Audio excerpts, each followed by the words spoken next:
Have you ever wanted to select objects on a layer in Adobe Photoshop? Not with the magic wand, which can be imprecise, and not with a bunch of menus that can be tedious and time-wasting. I'm talking about selecting what's on a layer with just a simple click. Today, I'm going to show you how to do exactly that and load a selection fast in Adobe Photoshop. Now, there's a number of reasons you might want to do this. You might be loading a selection in order to create a layer mask, or maybe in order to paint or erase within a certain shape. There's a bunch of reasons you might do this. Now, the longer, old school way of doing this would be to click on your layer, and then go up to Selection, Load Selection, and then since we have that layer clicked on, it's automatically going to be loaded up in our channel.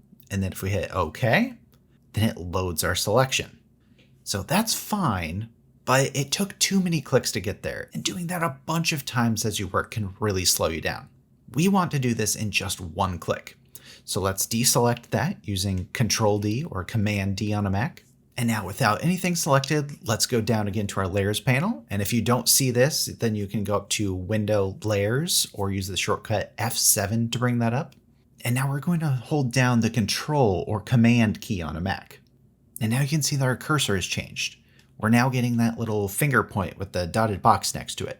Now if we click on the thumbnail of our layer, we can see that it immediately loaded that selection. We didn't have to go through multiple menus to get there. We just held down Control or Command and clicked on it. That's it. So if we want to select another object, say the logo section, we can do the same thing. Hold down Control or Command, click on that thumbnail, and it loads that selection. So fast. And it works with text as well. So if we go down to our text layer, hold Control or Command, and then click on that T, and then there's our selection for our text. Super fast. But what if we want to select multiple layers? Well, we can do that too.